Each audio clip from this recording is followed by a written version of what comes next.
Welcome back to Omni After Hours on the House of Rags. So today we've got two of our favourite products from DIY Detail. So we've got the incredible Suds car shampoo. Now this is the V1. Ivan and Nick have just come out with a V2, which we're really excited to get our hands on shortly. We've still got a little bit of this left, so we thought we would use this today and do a hybrid wash. So we're using this in conjunction with the favourite, signed by the man himself.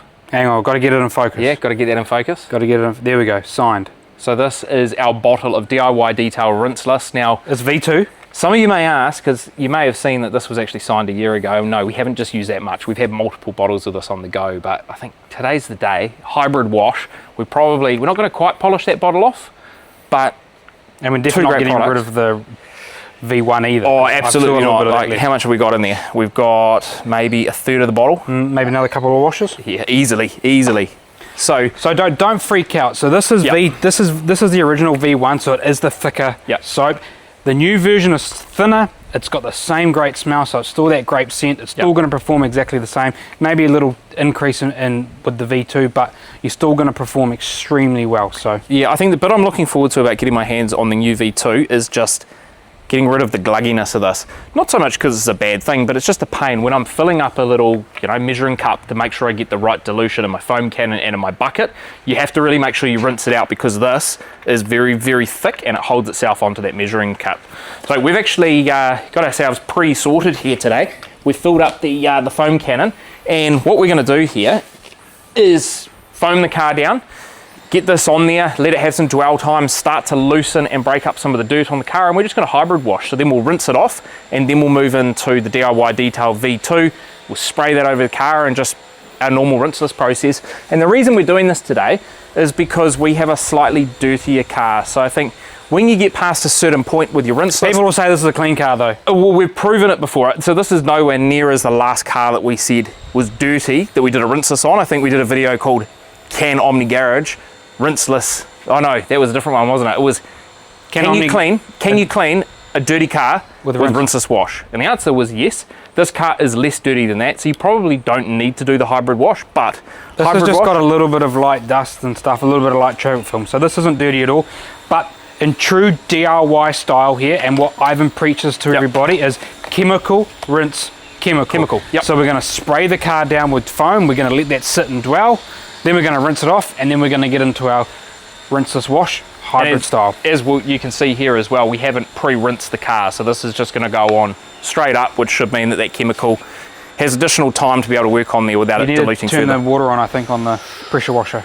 Ooh, we do. Otherwise we'll be making another short about how we don't have water coming through. I think we're ready to go.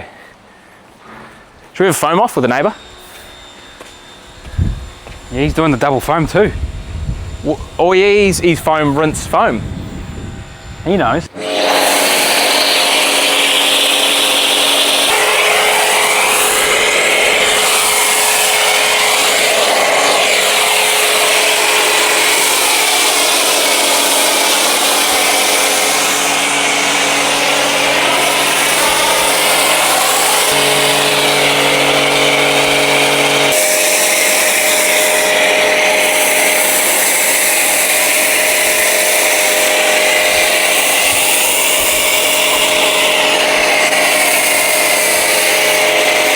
Now we've let the soap sit on here for about 5 minutes. This is super interesting.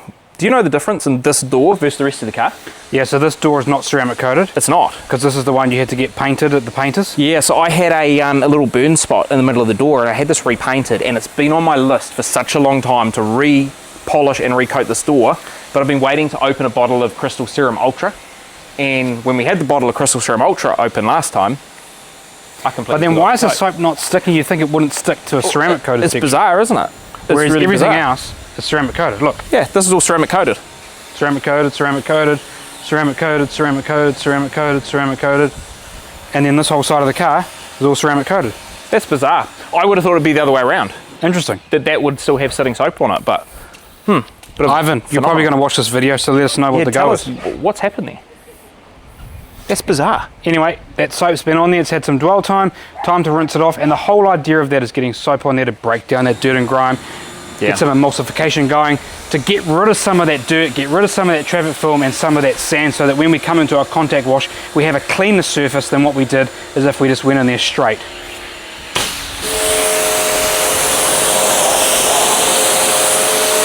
And you can see with the soap as well, you've got that second surfactant under the layer. Yeah, double and I layered. think that is one of those mistakes that someone new to detailing could make. They could start to rinse this car, right, like this, and go, yeah, it's all done, and not hit any of these extra areas where you've still got that residual surfactant on there. So make sure with a soap like this, you rinse thoroughly. I mean, with any soap, you should rinse thoroughly, but something like this, really, really cool to see that working away there in that second layer.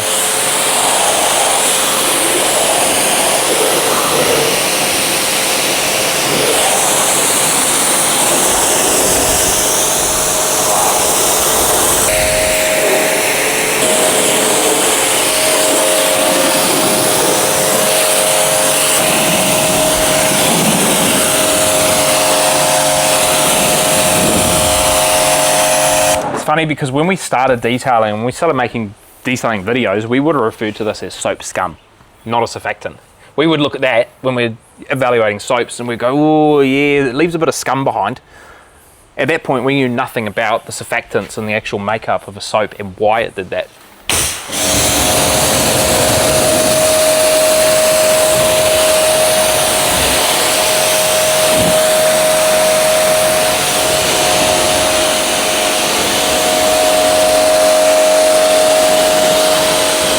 So now it's time to set up our rinseless solution in our bucket. So 256 to 1. Glenn reckons he's got how many gallons of water in here? It's a 5 gallon bucket. So we typically would, to where we've got that filled up, do 70 mil of product. Not exact science, because sometimes we get a different amount of water in the bucket, but it's pretty close. And the scent of this rinseless wash is apple. It's nice. And it's a hybrid, so there is polymers mixed with surfactants in here, so it's a hybrid solution, and you can tell because it's quite milky in the bottle and quite milky when you mix it up.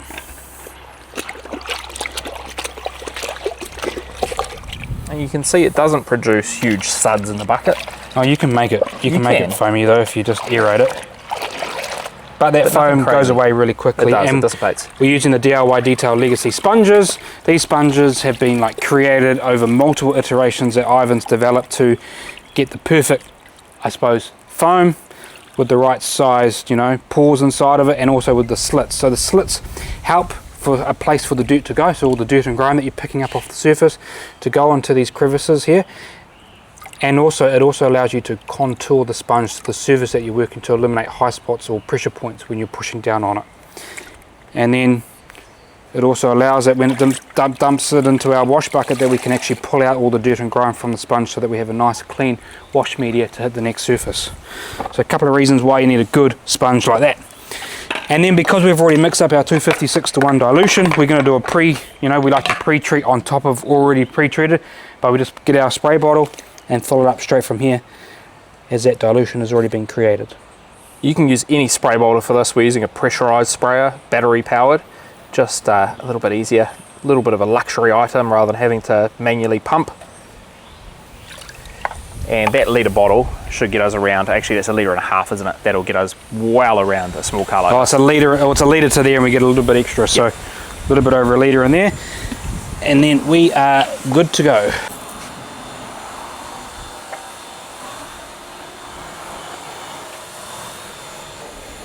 And you want your sponge to be on the verge of dripping. That's probably just enough.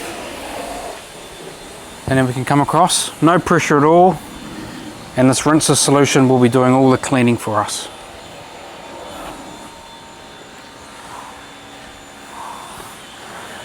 We can flip to another side and come back. And I don't know I'm going to be able to show you much dirt. You know how everyone likes to do the one dunk test? Well, we don't have a whole lot of dirt on here. Because we don't have a whole lot of dirt on here, so when we get some dirt pickup, I'll show you that. We've got to get better casters on these buckets, eh? Yeah, we do. They like to roll away on us. We've got tiny little casters on these, and the locks don't work very well. We're constantly managing the buckets.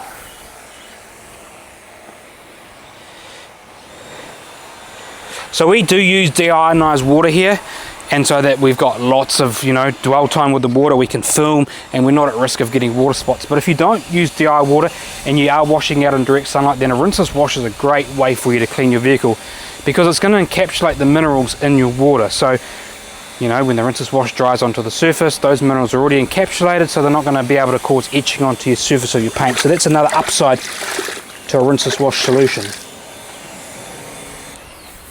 We love rinseless washing, eh, Glenn? I love rinseless washing in the wintertime.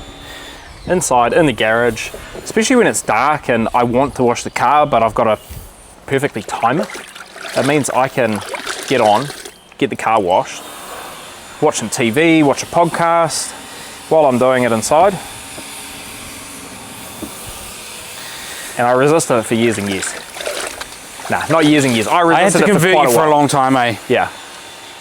Well, Glenn and I have this funny thing where he tells me about different products or processes, and I'm really resistant. I'm really set in my process and my ways. Eventually, I'll come around on a lot of them once I finally, you know, actually give it a go. And with Glenn, I'm always telling him, you need to get this or you need to try this. And he's very resistant as well. But when he gets it, it's always, for both of us actually, it's like, why did we do this sooner? It's like, because you didn't listen to me. And we tell And the I didn't listen to story. you. We tell the story quite often. But the reason why we did rinseless wash is I got married and we needed to clean the vehicles. We used our own cars for the wedding cars, and 4-hour drive they got dirty. So I had no running water. I had no like pressure washer, no setup or anything. I didn't quite know the situation when we got there to clean them. So I was like, rinseless wash it is, and that kind of started the whole. That was a conversion. That's when I was like, okay, yep, this could be interesting.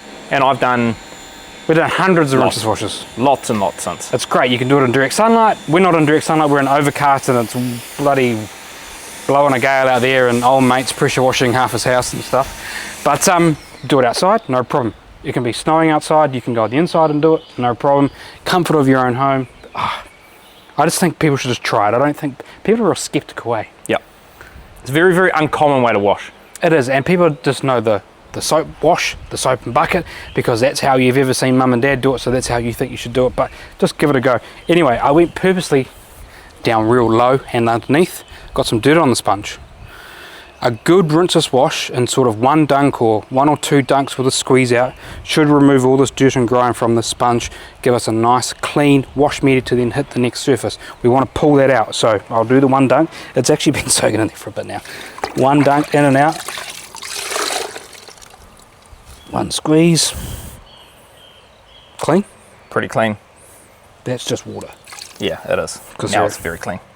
Now you've wrung it out. Yeah, that's So- the beauty of rinseless. That tells me that Where now that we've dirt got is, it's in the bucket. deep in that bucket, encapsulated. Encapsulated in there. Got a nice clean wash surface to then hit the next panel.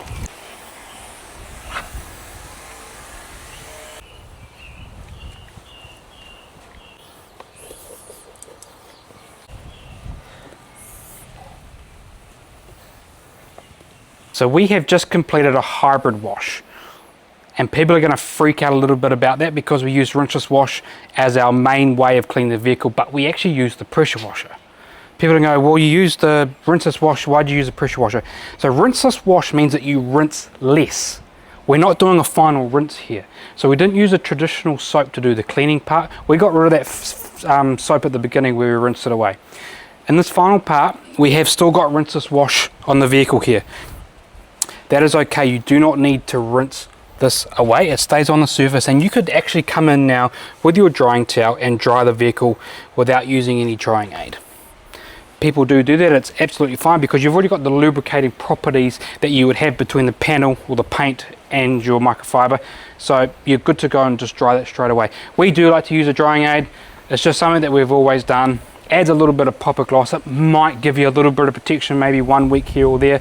We're going to be using the C6 ceramics. This is another product sort of by a parent company or a sister company of DIY Detail. C6 ceramics. This is a drying aid or a quick detailer spray. It's not going to leave any protection behind, and we're just going to use this just to finish off the vehicle, get rid of a few of these you know, a little bit of wet spots here and there, and then that we'll call that done, eh? I think so, and keeping in mind, we didn't actually need to do the whole process we did at the start as well. If you just want to do a rinseless, you could do it in the garage. You don't have to bring the pressure washer out at all. This is a hybrid wash, somewhere in the middle. I mean, a hybrid wash is good if you had really dirty tyres and wheels. So you had lots of brake build-up, a lot of brake dust build-up and stuff like that. Then you get the pressure washer out and you'd use it to clean the wheels. You'd probably go through your usual tyre and wheel cleaning process. These wheels are pretty clean, and we're not doing this in the video because it looks like it's going to rain, so we're going to skip that, and we often do skip the wheels with the rinseless wash process, but you could do that then. If your wheels weren't too dirty and you wanted to give them a quick wipe like we've probably got here, then rinseless wash is definitely enough. I do find that when you do that, you do create quite a bit of a mess though, so that's probably one of the downsides to rinseless washing. Well, I think the thing to get wheels really clean is you need to use the pressure in order to blow out the brakes. Otherwise you've got brake dust all kind of caked in there. So if you need to do a superficial clean of the wheels, absolutely, but you do not want to never do a traditional wash because your wheels are never going to get a proper clean.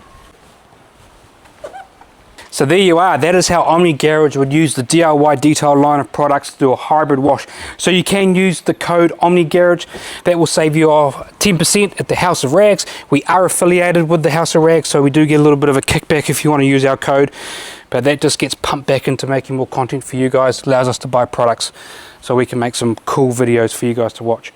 That's it for Omni Garage, stay tuned, we'll catch you guys on the next one, and man, we're getting real close to SEMA, cannot wait.